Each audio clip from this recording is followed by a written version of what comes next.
बिस्मिल्लाहिर्रहमानिर्रहीम। आज हम पॉइजनिंग और ड्रग ओवरडोज के बारे में पढ़ेंगे। ये लास्ट यूनिट के मेरे ख्याल में सेकंड लास्ट टॉपिक है। अच्छा, पॉइजनिंग क्या होता है? Poisoning is any substance that is harmful to the body. यानी जो भी सब्सटेंस हम बाहर से ले रहे हैं और जिस्म के लिए नुकसानदेह होता है उसको पॉइजनस सब्सटेंस कहते हैं। ठीक है। One might swallow it, inhale it, inject it or absorb it through the skin। ठीक है, कोई इसको स्वेलो करता है, ठीक है, चबाता भी है, इनहेल भी कर सकता है थ्रो नेज़ल, ठीक है, swallow through oral, inhale it through nasal, injected जैसे IV, IM, ठीक है, और absorb it through the skin या स्किन के ज़रिए जो है वो एब्जॉर्ब करते हैं। इंटेंशनल और एक्सीडेंटल भी होता है। इंटेंशनल का मतलब इरादतन, एक बंदे का इरादा है कि बस मैंने ये पॉइज़न खाना है, ठीक है, या ये पॉइज़न पीना है। और एक्सीडेंटल किसी को पता नहीं है लेकिन कोई चीज़ जो है वो ख़तरनाक है जिस्म के लिए और उसने एक्सीडेंटली उस चीज़ को खा लिया या पी लिया जो कि पॉइजनस था। और any substances can be poisonous if too much is taken, या वो सब्सटेंस जो अपने मकदार से ज़्यादा लिया जाए। जैसे फॉर एग्जांपल एक ड्रग का डोज जो है नॉर्मली 100 है, मैक्सिमम आप 500 ले सकते हैं, लेकिन एक बंदे ने वो 2000 3000 तक मिलीग्राम तक ले लिया तो अब ये पॉइजनस होगा। अच्छा, ड्रग ओवरडोज क्या होता है जी? The term drug overdose are simply overdose describe the ingestion or application of drug or other substance in quantities greater than they are recommended or generally practiced. An overdose may result in a toxic state or death. अच्छा जी, तो drug overdose ये है कि एक drug को अपने normal मकदार से ज़्यादा लिया जाए, ठीक है, तो उसको ड्रग ओवरडोज कहते हैं। फॉर एग्जांपल मैंने आपको बता दिया कि हम नॉर्मली फॉर एग्जांपल एक ड्रग के 500 मिलीग्राम लेते हैं, लेकिन अगर ये अमाउंट हम ज़्यादा कर ले, ठीक है, 2000 3000 तक हम ले लें इसको, तो ये अब ओवरडोज होगा, जिसकी वजह से फिर टॉक्सिसिटी बाद में काज होगी और इवन द पर्सन में डाई। ठीक है। अच्छा, what are the causes of drug overdose? Drug overdose के वजूहात क्या है?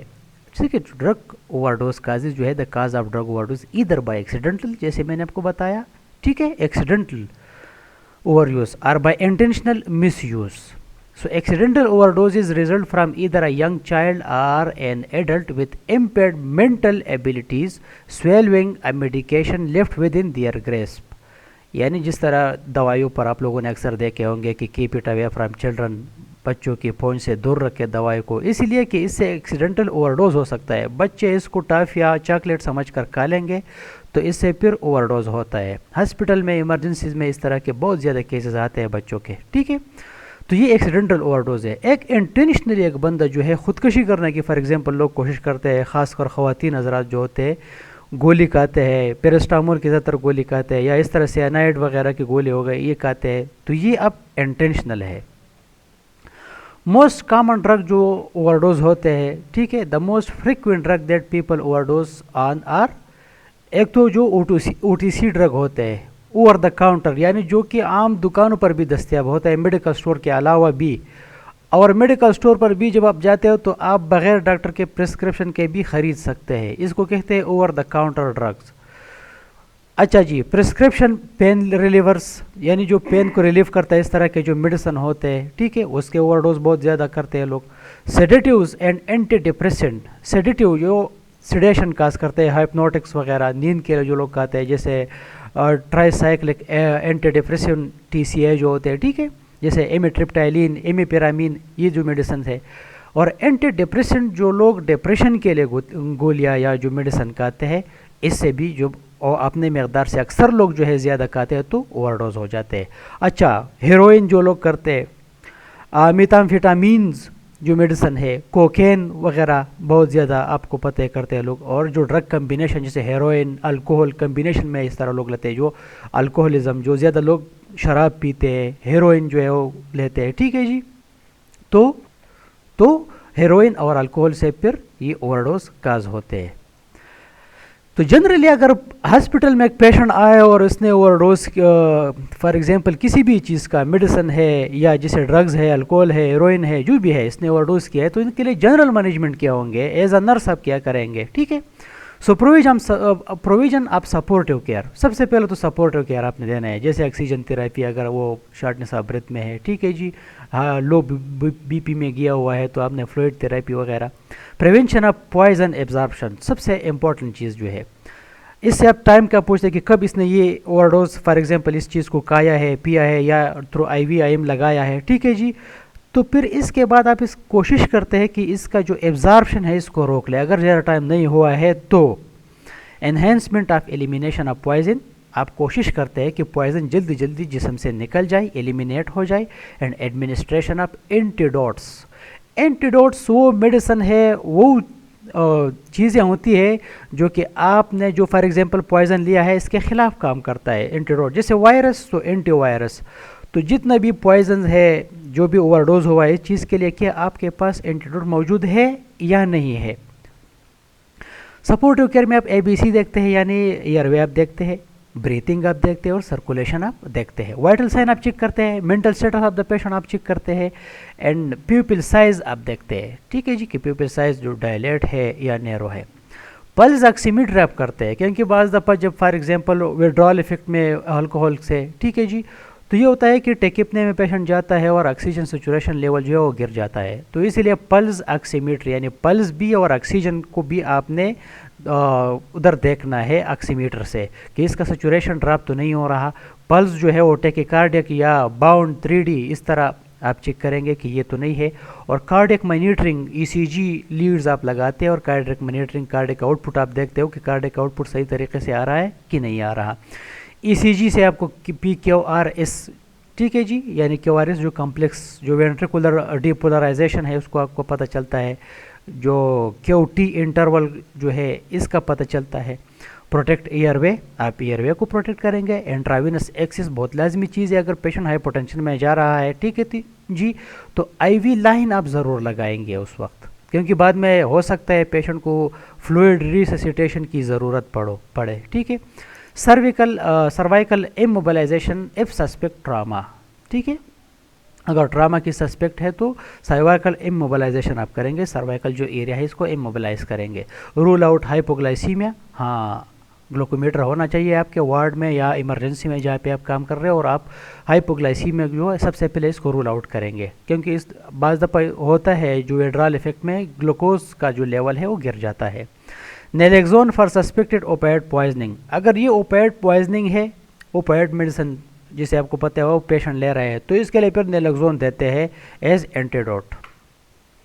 अच्छा, पेशेंट से आप हिस्ट्री पूछते हैं, पिल बॉटल किस तरह बॉटल था, जो आपने गोली खाई है या शरबत पिया है, जो भी है इसका बॉटल आप पूछेंगे। या अगर बाज़ लोग बच्चे ने अगर खाया है तो इसके वालिदैन वो बॉटल भी अपने साथ हॉस्पिटल लेके आते हैं कि ये वाली चीज़ जो है इसने खाया है, तो आपको पता चलता है कि हाँ ये फॉर एग्जांपल ये पिल बॉटल है, फॉर एग्जांपल आयरन का पिल बॉटल है, ठीक है जी, या और जो मेडिसिन आते हैं इसके पिल बॉटल्स होते हैं। अल्कोहल हिस्ट्री में, शराब तो नहीं पिया है इसने, फॉर एग्जांपल फॉरेन कंट्रीज़ में वो कहता है कि वो ज़्यादा जो है आज उसने पी लिया, क्योंकि वहाँ पर रूटीनली लोग पीते हैं, तो इसका अपना एक मकदार है, तो जब ज़्यादा हो जाता है ब्लड में इससे पता चलता है, इसको फिर अल्कोहल पॉइजनिंग भी कहते हैं, ठीक है। Drug history including excess, drug history के बारे में पूछते हैं कि कौन कौन से मेडिसिन जी खाते हैं, ठीक है जी। रिमेंबर OTC ड्रग आप रिमेंबर करें, क्योंकि ज़्यादातर लोग जो इस तरह के ड्रग्स खाते हैं घर में, पेनाडॉल हो गए, बाज़ दफ़ा लोग पूरा स्ट्रिप ही 10 के 10 गोली खाते हैं, 20 गोली इससे खाते हैं, ठीक है जी, इस तरह होता है। ये जो एंटी डिप्रेसेंट घरों में इस्तेमाल होते हैं ये लोग भी ज़्यादा खाते हैं, और अक्सर गुस्से में आके लोग सारे जो स्ट्रिप है पालता जो है जिसको हम कहते हैं गोली का, वो सारे का खाते हैं। सुसाइड नोट तो इस पेशेंट ने नहीं लिखा हुआ था जी, आप घर वालों से पूछते हैं अपने ये जो खाने से पहले कि मैं फॉर एग्जांपल ख़ुदकशी करने जा रहा हूँ, ये करने जा रहा हूँ, अपनी ज़िंदगी का जो है ख़ात्मा करना चाहता हूँ, कोई इस तरह बात तो नहीं हुई थी घर में, क्योंकि आपको पता चलेगा कि ये एक्सीडेंटल है या जो है इंटेंशनल है, सही है, इससे ये पता चलता है। नेशनल पॉइजनिंग इंफॉर्मेशन सेंटर यहाँ पर तो मेरे ख्याल में नहीं है, लेकिन बाहर मुल्कों में नेशनल पॉइजनिंग इंफॉर्मेशन सेंटर है, फिर इसको जो है आप कनेक्ट करते हो, इससे आप रब्ता करते हो, ठीक है जी।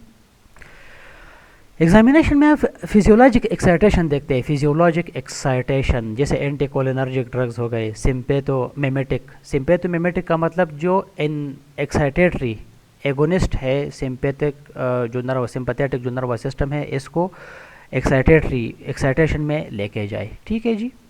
और सेंट्रल हेलोसिजेनिक एजेंट्स जो है और ड्रग विड्रॉल्स, इससे ये होता है कि फिजियोलॉजिक एक्साइटेशन होते हैं, फिजिकली जो बंदा एक्साइटेड होता है बहुत ज़्यादा। फिर सिंपैथोमिमेटिक ड्रग जब लेते हैं तो सिंपैथोमिमेटिक का मतलब activation of sympathetic nervous system. तो सिंपैथेटिक नर्वस सिस्टम जब एक्टिवेट होता है आपको पता चलता है कि क्या होता है, बॉडी फ्लाइट के लिए जो है, फाइट के लिए क्या होता है, रेडी होता है। For example tachycardia, heart rate ज़्यादा होना, रिस्पिरेटरी रेट जो है वो ज़्यादा हो जाते हैं, स्वेटनिंग, ठीक है जी, ये सारी चीज़ें होते हैं। गुस्से में भी लोग होते हैं इस वक्त, ठीक है। अच्छा, यह एग्जामिनेशन में हमने देख लिया कि नहीं फिजियोलॉजिक डिप्रेशन है पेशेंट को, तो वो तो कोलिनर्जिक की वजह से है। कोलिनर्जिक मतलब एंटी कोलिनर्जिक और कोलिनर्जिक जो कि पैरासिम्पैथोमिमेटिक है। पैरासिम्पैथोमिमेटिक यानी पैरासिम्पैथेटिक नर्वस सिस्टम को एक्टिवेट करता है। जब पैरासिम्पैथेटिक नर्वस सिस्टम एक्टिवेट होता है तो आपको पता है कि बॉडी जो है वो आहिस्ता आहिस्ता कूल डाउन की तरफ आती है, ठीक है जी। सिम्पैथोलाइटिक, ठीक है, सिम्पैथोलाइटिक और सिम्पैथोमिमेटिक एक दूसरे के अपोजिट है। सिम्पैथोलाइटिक इनहिबिशन ऑफ सिम्पैथेटिक सिस्टम, ठीक है। ओपिएट वगैरह जो लेते हैं, और सेडेटिव हाइप्नोटिक एजेंट जैसे एमिट्रिप्टाइलिन लोग लेते हैं, एमिपिरामीन लेते हैं, सही है। तो ये ट्राईसाइक्लिक एंटी डिप्रेसेंट है। जब ये लेते हैं तो इससे क्या होता है, फिजियोलॉजिक डिप्रेशन काज होते हैं, बंदा खफा सा नज़र आता है, खामोश सा नज़र आता है, ठीक है जी। तो इसका बीपी भी डाउन होने का ख़तरा है, वो भी आप चेक करेंगे, पल्स भी आप चेक करेंगे, ठीक है। अब ये टेकिकार्डिक नहीं होगा, इतना ब्रेडिकार्डिक में जा रहा होगा। और अल्कोहल का हिस्ट्री आप लेंगे, अगर अल्कोहल इसने पी ली है तो ये चीज़ें होती है बाद में। मिक्स स्टेट है। मिक्स स्टेट का मतलब है कि जैसे बाइपोलर टाइप, पॉली ड्रग्स, बहुत ज़्यादा ड्रग लिया हुआ इसने, हाइपोग्लाइसेमिक एजेंट्स लिए हुए, ठीक है। ट्राईसाइक्लिक एंटी डिप्रेसेंट, सैलिसाइक्लेट, साइलेट एंड सियानाइड्स। सो ये सारे आपको एग्जामिनेशन में पता चलेगा। अच्छा, फॉर एग्जांपल एक पेशेंट ने तो ड्रग तो खा लिए, कोई चीज़ इस तरह पॉइजनस, लेकिन इसको आपने अब इसका एब्जॉर्प्शन प्रिवेंट करना है, तो इसके लिए आप गैस्ट्रिक लेवेज करते हैं। गैस्ट्रिक लेवेज का मतलब ये है कि जैसे स्टमक वॉश, इसको फॉर एग्जांपल जनरल जो कहते हैं, ठीक है, मायदे को साफ करना। Not in unconscious patient unless intubated. हाँ, गैस्ट्रिक लेवेज आप अनकॉन्शियस पेशेंट में बिल्कुल नहीं करेंगे। कब तक? जब तक वो इंट्यूबेट ना हो, क्योंकि इसमें रिस्क ऑफ एस्पिरेशन होता है। एस्पिरेशन का मतलब आप गैस्ट्रिक लेवेज करते हो और पेशेंट के ट्रीके में जो है चीज़ें नीचे गई तो अब और मसले बनेंगे इससे। फ्लेक्सिबल ट्यूब आप इंसर्ट करेंगे through the nose into the stomach, ठीक है। Stomach content are then suction through tube, फिर सक्शन मशीन या जो भी उधर है इससे आप सक्शन करते हैं, स्टमक कंटेंट को बाहर निकालते हैं ताकि ये नीचे स्टमक से इंटेस्टाइन में न जाए और उधर एब्जॉर्प्शन ना हो इसका। A solution of saline is injected into the tube. ये जो नॉर्मल सलाइन ज़्यादातर यूज़ करते हैं वो इसमें डालते हैं और इससे फिर अंदर स्टमक में जो भी चीज़ें हैं वो इससे डाइल्यूट हो जाएंगे और सक्शन में आसानी होगी। फिर recommended for up to 2 hours in TCA। हाँ, TCA for example tricyclic anti depression किसी ने लिए है, फॉर एग्जांपल एमिट्रिप्टाइलिन की बहुत ज़्यादा गोली का ली है तो आप पूछेंगे कि कितना टाइम हुआ है, ठीक है जी। तो अगर 2 घंटे से ज़्यादा की टाइम हो गया है तो फिर फजूल है, फिर क्योंकि वो नीचे गए होंगे वो मेडिसिन और वो एब्जॉर्ब होता है, फिर इंटेस्टाइन से फिर लिवेज से फ़ायदा नहीं होता। And up to 4 hour in salicylate overdose में फिर 4 घंटे तक टाइम है। अच्छा, दूसरा तरीका क्या है जी प्रिवेंशन एब्जॉर्प्शन का? Induce vomiting. लेकिन ये तरीका थोड़ा ख़तरनाक है, इससे रेस्पिरेशन का बहुत ज़्यादा चांसेस है, जिसे रूटीनली रिकमेंड नहीं है, इसमें रेस्पिरेशन के चांसेस बहुत ज़्यादा है। लेकिन हाँ, एक तरीक़ाकार है वोमिटिंग को इंड्यूस करना, ठीक है जी। अच्छा जी, एक्टिवेटेड चारकोल जो हॉस्पिटल में आता है, एक बॉटल सा होता है बहुत खूबसूरत सा, ठीक है जी। तो absorb toxic substances are irritant thus inhibiting GI absorption, ठीक है जी। तो क्या होता है, वो चिपक जाता है टॉक्सिक सब्सटेंसेस के साथ या जो इरिटेंट है, और इनका एब्जॉर्प्शन जो है थ्रू GI ट्रैक वो रोक देता है। एडिशनल आप सार्बिटोल, ठीक है जी, फॉर एग्जांपल लग्जेटिव इफेक्ट इसका है, ठीक है। Oral 25 to 100 gram as a single dose देते हैं। Repetitive dose is useful to enhance the elimination of certain drug जैसे theophylline, phenobarbital, carbamazepine, aspirin, sustained release product, तो उनके लिए फिर रिपीटेटिव डोज इसका देना चाहिए।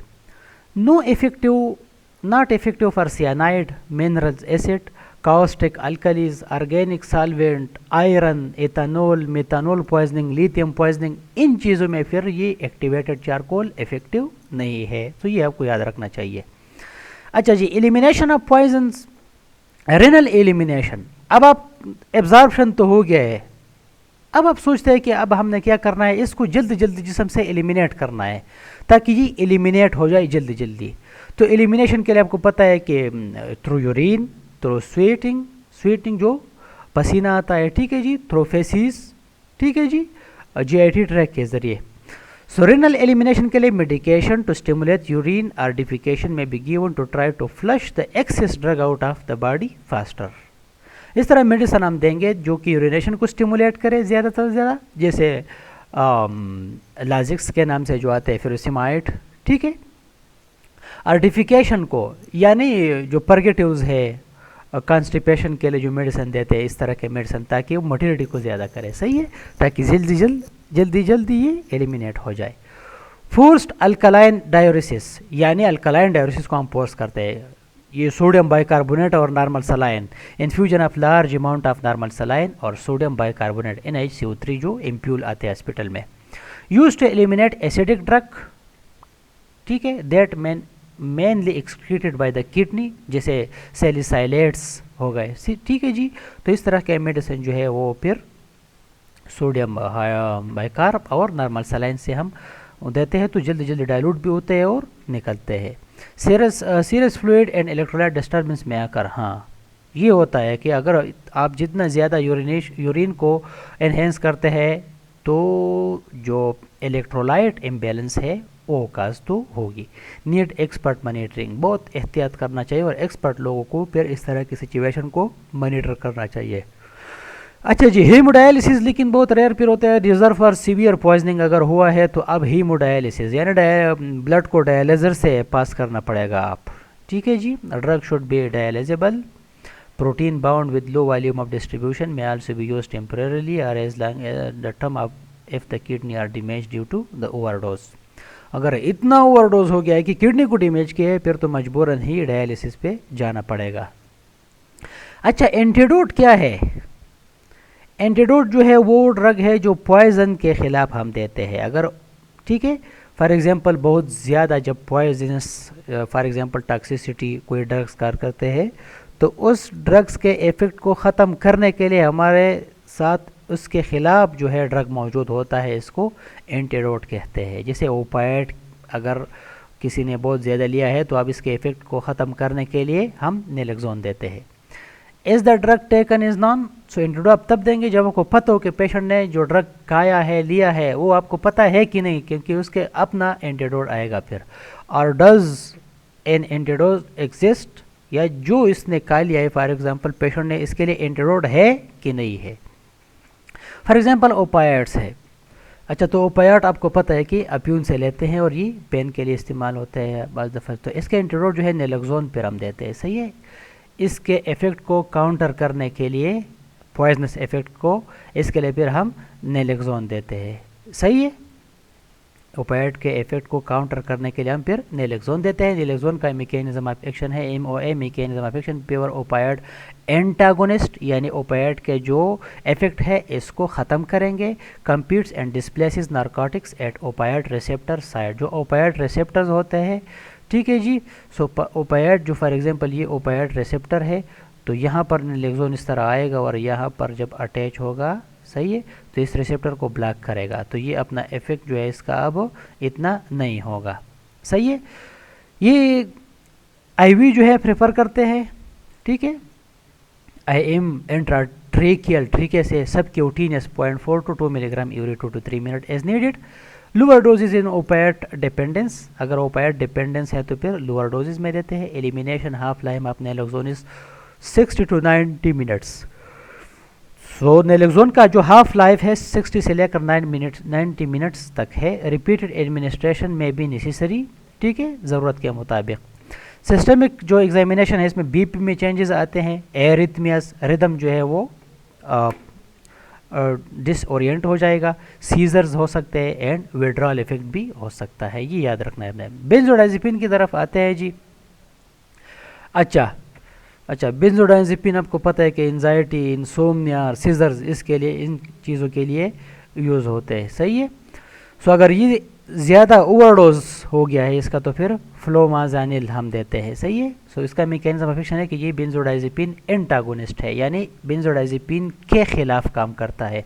IV एडमिनिस्ट्रेशन ऑफ 0.2 मिलीग्राम और 15 second to maximum 3 milligram. Systemic examination आप अगर देख ले तो नाजिया और वॉमिटिंग हो सकता है, एरिथमियास, कन्वल्जन्स, सही है।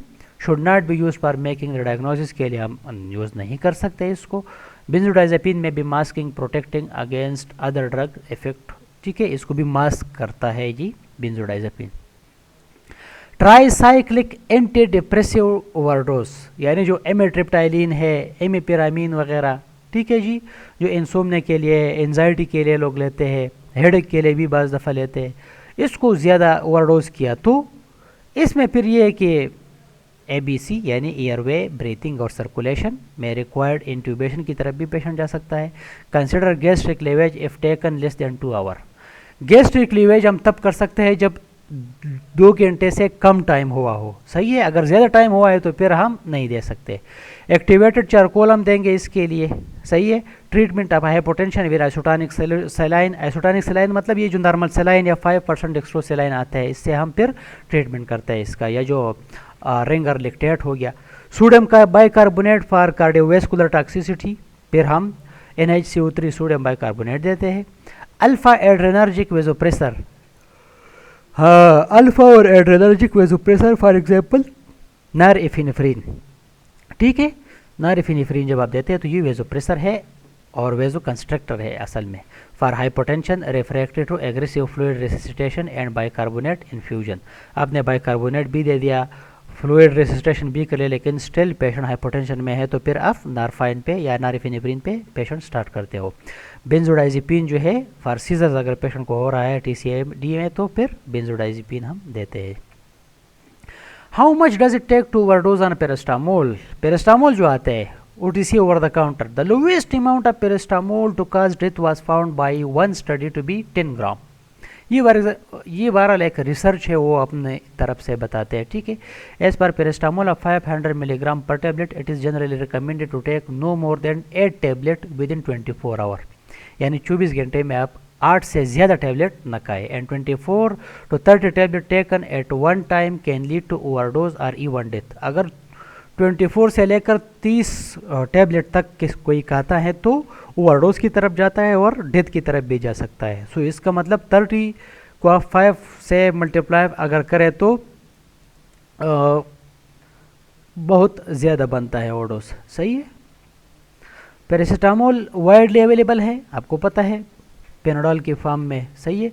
पोटेंशियल टॉक्सिसिटी अंडर एस्टिमेटेड, इसके जो टॉक्सिसिटी अक्सर अंडर एस्टिमेट करते हैं। Toxicity unlike to result from a single dose of less than 150 milligram per KG in children और 7.5 to 10 ग्राम पर फॉर एडल्ट। तो इससे फिर टॉक्सिसिटी काज हो सकती है। बच्चों में 150 मिलीग्राम पर केजी और बड़ों में 7.5 से लेकर 10 ग्राम तक जब डोज जाता है तो टॉक्सिसिटी काज होती है। Toxicity is likely with single injection greater than 250 milligram per KG और dose greater than 12 gram over 24 hour period. Virtually all patients who ingest doses in excess of 350 milligram per kg develop severe liver toxicity unless appropriately treated। अगर time पे treatment नहीं हुआ तो liver toxicity इससे काज हो सकती है। तो पैरास्टामोल अगर ओवरडोज हो गया है तो किस तरह ट्रीट करेंगे। एक्टिवेटेड चारकोल आते हैं जी, सही है। विथ 4 आवर ऑफ इंजेक्शन में reduce absorption by 50 to 90%। Single oral dose of 1 gram per kilogram, सही है। Inhibit absorption of oral methionine, सही है। ओरल मिथ्योनिन मतलब जो मिथ्योनिन एक प्रोटीन होते हैं जो गोश्त वगैरह इसमें होता है एमिनो एसिड का, ठीक है जी। तो इसका एब्जॉर्प्शन भी फिर इनहिबिट होगा।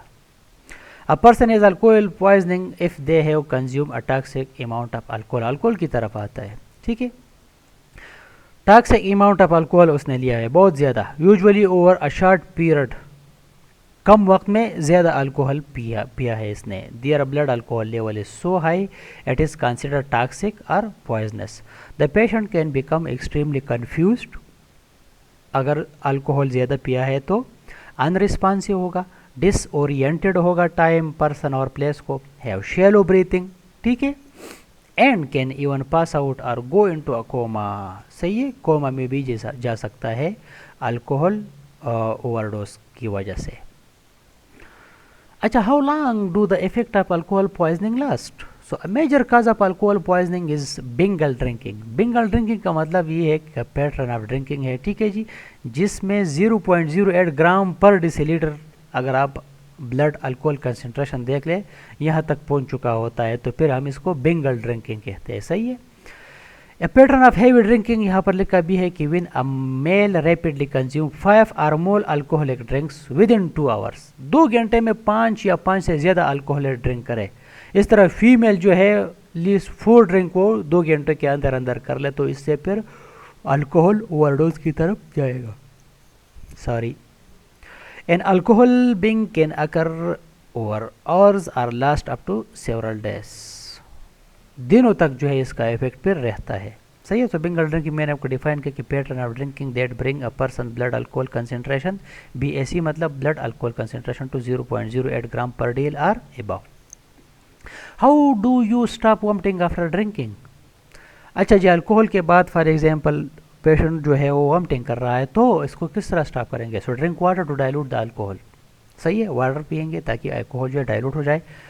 Avoid physical activity as much as possible, ठीक है, फिजिकल एक्टिविटी को अवॉइड करना। ईट सम क्रैकर्स, ये जो फ्लोर वाले बिस्किट आते हैं, प्रेटजेल, नमकीन जो बिस्किट्स वगैरह इस तरह होते हैं, और ब्रेड होते हैं, इसमें कार्बोहाइड्रेट ज़्यादा होते हैं। So carbohydrate can slow down the alcohol absorption and the salt will help to replace electrolytes. तो ये इसके फिर तरीक़ाकार है काउंटर करने के लिए। अल्कोहल से क्या मर सकता है कोई? सो हाइपोथर्मिया में बिकम डेंजरस, अगर पेशेंट हाइपोथर्मिया में गया, सही है, ये डेंजरस हो सकता है फिर। If the individual lose too much fluid, severe dehydration, so there is risk of brain damage, ये इनकी वजह से ये हो सकता है। So if blood glucose level drop that might have fits, ठीक है, and if the alcohol poisoning is extreme the patient can go into a coma and eventually die. सही है, क्योंकि इस हाइपोटेंशन में पेशेंट जाता है, हाइपोथर्मिया में पेशेंट जाता है, सही है, अगर हाइपोग्लाइसीमिया में पेशेंट जाता है, अगर इन पैरामीटर्स को सही वक्त पे मैनेज नहीं किया गया तो हाँ पेशेंट फिर मर सकता है। ट्रीटमेंट में टिपिकली केयरफुल मॉनिटरिंग तो है ही नर्सिंग का काम। प्रिवेंशन ऑफ ब्रीथिंग और चोकिंग प्रॉब्लम्स, ब्रीथिंग प्रॉब्लम्स, इसको हम प्रिवेंट करेंगे। सही है, यानी ऑक्सीजन थेरापी देंगे पेशेंट को। Fluid given through a vein to prevent dehydration, अगर डिहाइड्रेशन है तो फ्लूइड रिससिटेशन करेंगे through venous access. Use of vitamins and glucose to help prevent serious complication of alcohol poisoning. अगर हाइपोग्लाइसीमिया में गया है अल्कोहल की वजह से तो हम हाइपोटोनिक देते हैं, विटामिन्स हम देते हैं। सही है। ये कुछ ड्रग्स है जैसे एसिटामिनोफेन, इसके लिए एन एसिटाइलसिस्टीन, ये एंटीडोट है। एंटीकोलिनर्जिक एजेंट के लिए फिजोस्टिगमिन एंटीडोट है। कितने डोज में देना है, IV देना है, यहाँ पर आपको लिखा हुआ है। सही है। बेंजोडाइजेपिन के लिए फिर फ्लोमाजिनिल है, रोमाजिकॉन के नाम से आता है, ठीक है, ये इसका जेनेरिक नेम है।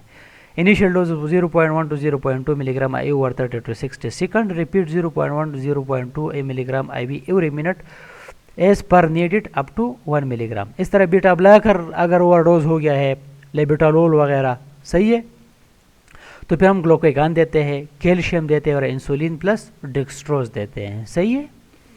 Calcium channel blocker for example अगर है तो जैसे वेरापामिल, ठीक है जी, एम्लोडेफिन का अगर ओवरडोज हो गया है तो कैल्शियम, ग्लूकागॉन, इंसुलिन और डेक्सट्रोज वगैरह। कार्बन मोनोऑक्साइड में हम ऑक्सीजन देते हैं, हाइपरबैरिक चैम्बर, सही है। इस तरह साइनाइड में हमने फिर क्या देना है, सोडियम नाइट्रेट। डिजिटलिस में फिर digoxin immune, ethylene glycol, methanol, इसमें फिर एथनॉल 10% ये देते हैं। सही है। इस तरह ये common antidote and adult doses too, ये इस तरह एंटीडोट हेपरीन अगर ओवरडोज हुआ है तो इसके लिए प्रोटामीन सल्फेट आते हैं 1 milligram neutralise 90 to 115 unit heparin, so initial dose 1 milligram per minute, total dose of 200 milligram in 2 hour. सही है, ये ड्रग्स है जिसकी वजह से ओवरडोज हुआ है। ये एंटीडोट है जो इसके खिलाफ फिर हम देंगे।